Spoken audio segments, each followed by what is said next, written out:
evening, friends and neighbors. Or shall I say this afternoon? Welcome back to the Detroit Tigers franchise on MLB the Show. I'm your host, longtime listener. Be sure to drop a like, hit the subscribe button, and comment below.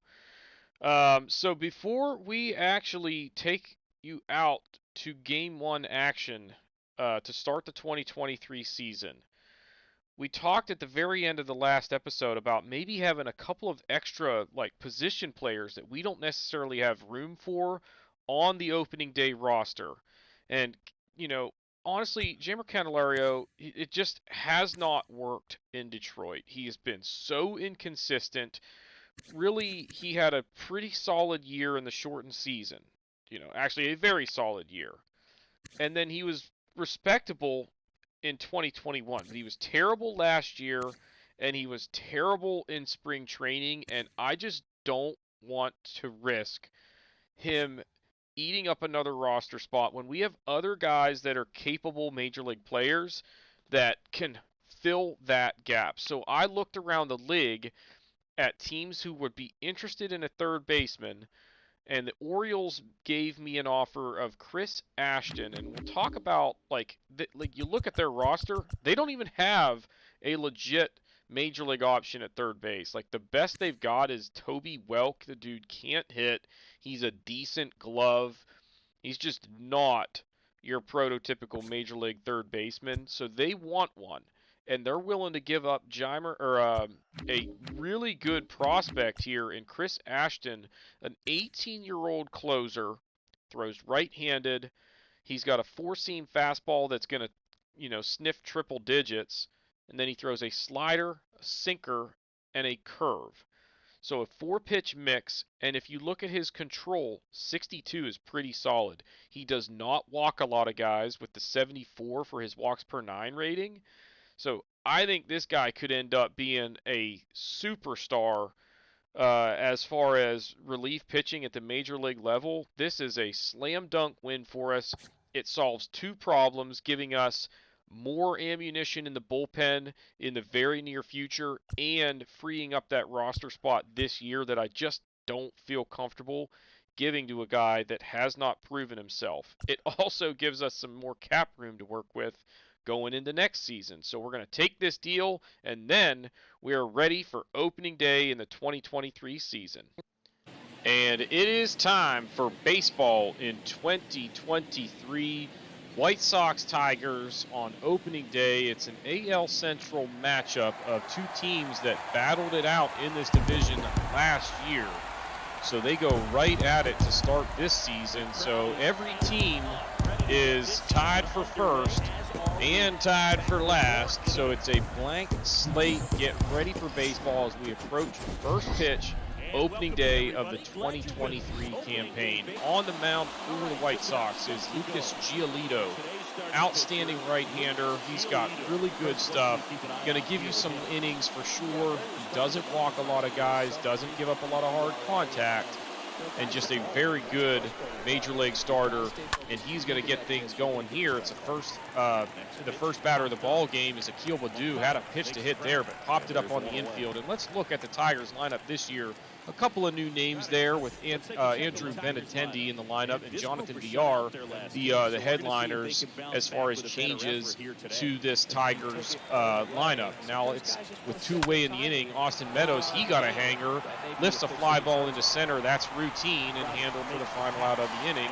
Tigers go down in order, and we go to the bottom of the first, and it's Spencer Turnbull getting the ball on opening day. He was solid for the Tigers last year, pitched a 1.25 whip, 3.86 ERA, pushing 200 innings, and was outstanding in spring training this year to earn the nod to get the ball on opening day. And he starts things off with a routine fly to center. That's the first out. Now let's take a look at the White Sox lineup here, as they've got a bunch of guys here that are definitely capable of doing some damage, especially towards the top of the order, but don't sleep on that stretch of Sheets, Yastrzemski, and Conforto late in the lineup there at 6, 7, 8. Now next batter, Yoan Moncada, down on strikes, going upstairs with a fastball there for the second out of the inning, and a good start for Turnbull. Let's go to the top of the second. 2 away for Riley Green. It's a slider that misses low, and we have our first base runner of the season, as it is a 2-out walk to Green. Then Jonathan Villar on a 2-2 pitch. Couldn't catch up to the fastball in the inside corner. He strikes out in his first at-bat as a Tiger. We go to the bottom of the second. 1 away and 1 on. There's a swing and a miss there to Gavin Sheets. He's down on strikes. Second K for Turnbull. And next batter, Yastrzemski. 0-2 curve, backdoor nastiness from Spencer Turnbull. Gets him swinging, and we're scoreless after 2 innings. Top of the third, runner on first for Eric Haas. He rolls over one. A changeup to hit there. It was out in front of it. That's a double play. Jake Rogers was slated to get the start with a right-hander on the mound. He left the game, or did not start the game due to an injury. Now it's Akil Baddoo down on strikes to end the inning here. We go to the bottom of the third. And it's runner on first, and that ball into the gap. A diving try from Baddoo, but he can't get to it, and it is going to be down for a double. They almost got him at second, but now second and third, nobody out, and a great opportunity for the White Sox as they get it going with the bottom of the order. And then Tim Anderson on an 0-2 pitch. Turnbull hangs a slider, and that ball is into the bullpen for a 3-run bomb. Obviously, Anderson's first of the year, and it's a big one as it gives the White Sox a 3-run lead as he clears the bases with 1 swing. Now it's full count, and that's going to be Grandal drawing a walk. He's now 2 for 2 and a walk as he reaches with 2 away in the inning, and the White Sox not done. Oh, this is the bottom of the 5th, actually, and it's now Eloy Jimenez taking one deep and gone. That's going to make it 5-0 White Sox. His first of the year, 391 feet. White Sox are in trouble. Turnbull has pitched well, but unfortunately being bit by the home run ball. A couple of mistakes, and the White Sox made him pay for both. Now on to the top of the 6th. 1 away, runners on the corners. An opportunity for the White Sox, but it is an inning-ending double play, and that one really stings. Because you got to feel like the Tigers are going to have to start converting on these opportunities, but Meadows unable to get it done there. Just 2 hits through 6 innings allowed by Lucas Giolito. Now on to the 7th. Runner on first, nobody out. Baez is going to turn and head for third here. It is going to be a double for Spencer Torkelson. Second and third, nobody out. 87 pitches for Giolito, and the White Sox are going to stay with him. 2-0 pitch to Riley Green is taken into left field. That's going to score 1. Here comes the throw to the plate, and Torkelson is also going to score. So now 5-2, runner on first, nobody out. Giolito at 90 pitches. Are the White Sox going to make the change now? No, they are not. They stick with him, and Jonathan Villar hits it hard, but a diving stop at first. They go 3-6-1, double play to end the inning. A great play there, and a big one as it keeps it 5-2. The Tiger is now down to their final out. It's a swing and a miss, down on strikes to end it. The White Sox take this one 5-2 on opening day. Hendricks coming in to get the save as the Tigers had some chances and weren't able to capitalize. Tim Henderson, player of the game. The Tigers end up with just 5 hits, 3 walks, 9 strikeouts on the day. They were unable to take advantage of big opportunities. They got a couple of doubles from Torkelson and Green. Green had both of the RBIs for them with his double. And then Haas, VR, and Meadows all hit into double plays. Turnbull, again, pitched well but made a couple of mistakes, and the White Sox made him pay for it. He takes the loss, giving up 5 earned in 5 innings. Good job by the Tigers bullpen as they worked 3 innings collectively, giving up just 2 hits, no walks, and struck out 1. But the White Sox did the damage that they needed to. 8 hits, 2 walks, 6 strikeouts. They got 2 hits from Anderson, 3 from Grandal, 2 from Jimenez, and the home runs were the big ones. A 3-run shot from Anderson, a 2-run shot from Jimenez. Van Meter had a double and was also hit by pitch. A pretty busy day for him out of the 9-hole, as he was on base a few times. And ultimately, this team swung the bat pretty well. They did have an error by Grandal and a stolen base from Anderson. Giolito gets the win, going 7 innings, 5 hits, 2 walks, 2 earned, struck out 5. Crochet goes 2/3 of an inning, allowing a walk. And then Hendricks, a 4-out save, striking out 3 men in the process to get his first save of the year. And the White Sox take this one 5-2.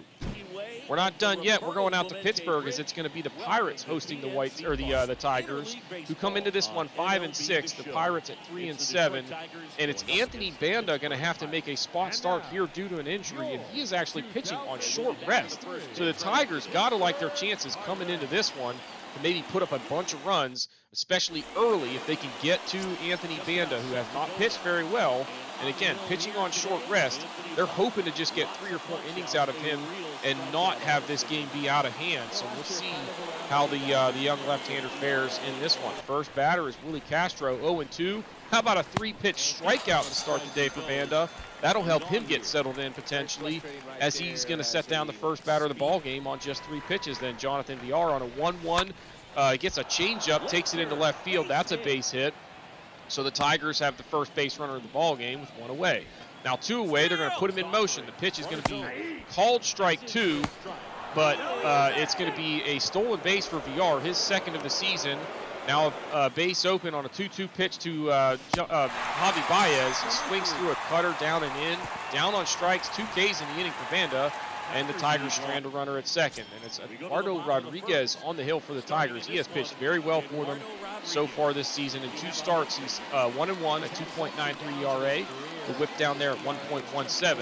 And he's throwing the ball pretty well for them. For 2 outs in the inning, it's Brian Reynolds just getting that one past the diving try at third. It's into left field for a 2-out knock, and the Pirates have their first base runner of the ball game. Next batter, O'Neal Cruz. He's swinging on the first pitch, lifts one into center, but Meadows going to get to that, and that's going to do it for the Pirates in the first. We are scoreless after 1.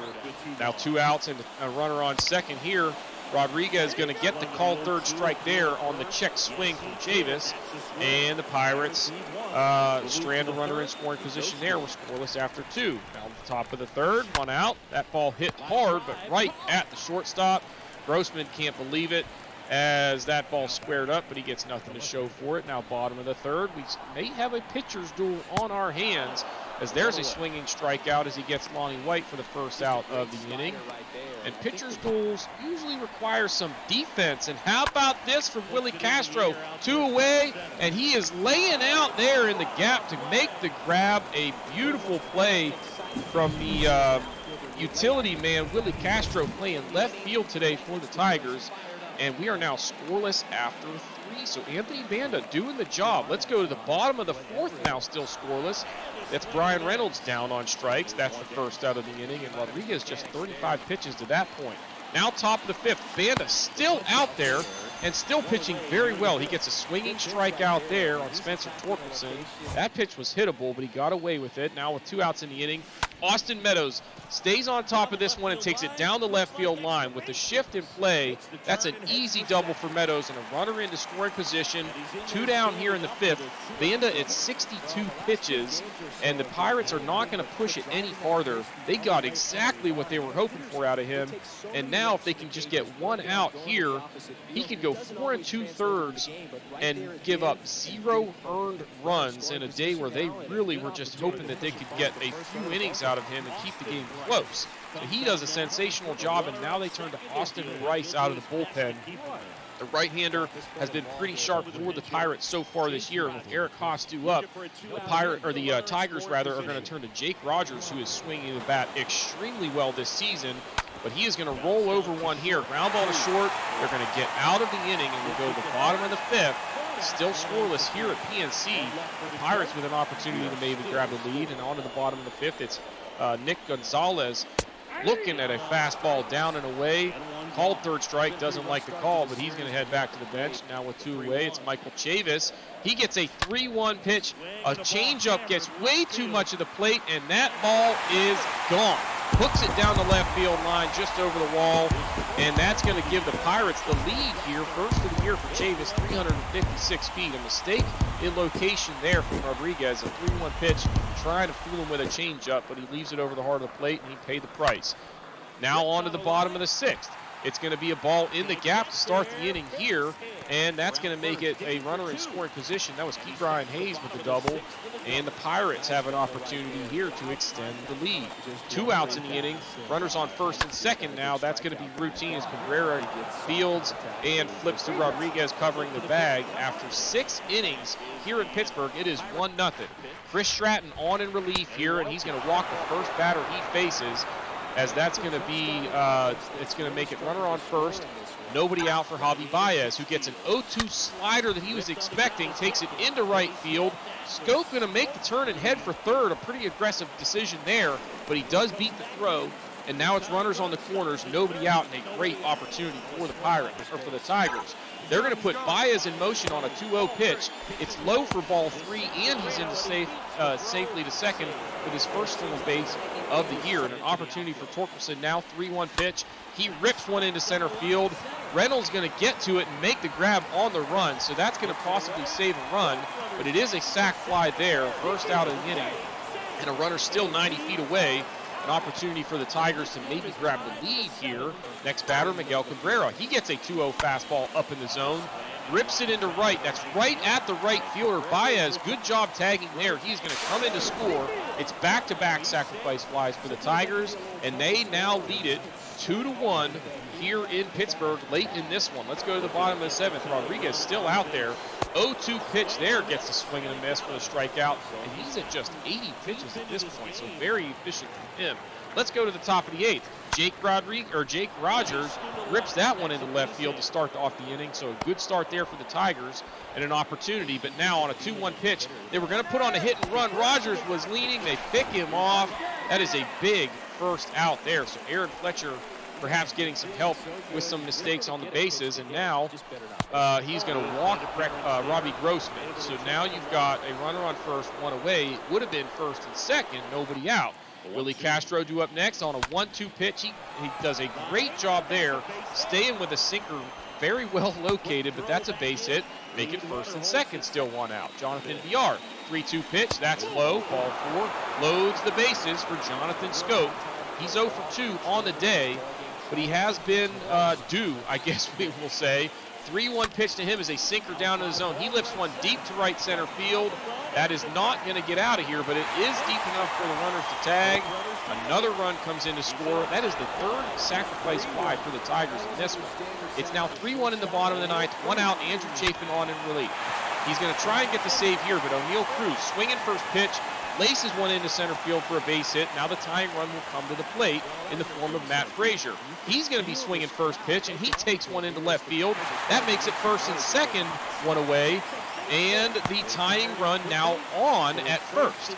Next batter, Nick Gonzalez, 1-1 pitch. He takes it through the right side. That's going to get into right field. O'Neill Cruz going to come around to try and score. The throw goes to third, but is offline, and now a runner just 90 feet away with 1 out in the inning. And an opportunity for the Pirates, if they could just get that run home. And we had a recording disaster with the very last pitch of the game. The recording hit 1 hour. And so as I'm releasing the pitch that is a ground ball inducing a double play, the recording cut short at 1 hour, so we missed it unfortunately, but the Tigers do hang on to win this one by a final of 3-2. The Tigers end up with 6 hits, 3 walks, 3 strikeouts on the day, 3 sacrifice flies from Schoop, Torkelson, and Cabrera respectively. They got a couple stolen bases. The Pirates end up with 7 hits and a walk on the day, 6 strikeouts. Nobody had more than 1 hit on the day. They got doubles from Hayes and Chavis, who also homered. They got solo RBIs from Gonzalez and Chavis, and Davis grounded into the double play to end it. Rodriguez gets his second win of the year, going 7 innings, 4 hits, and a walk, struck out 5 and allowed 1 earned. Fulmer a hold in the 8th, pitched a perfect inning and struck out 1. Then Chafin struggled in the 9th, but does get his second save of the season. Banda did an outstanding job, just 2 hits allowed over 4 2/3. Then Bryce comes in, does an outstanding job, but Stratton struggles, gives up a hit and a walk, and 2 earned in the 2/3 that he worked. Fletcher came in, struggled as well, gave up 2 hits and 2 walks over an inning and a third, and then Bickford pitched the scoreless 9th, giving up a hit, but it was not enough as the Tigers hang on to win 3-2, and that's going to do it for this episode. If you have not done so already, please be sure to hit the like button, hit the subscribe button, comment below, and we will see y'all next time.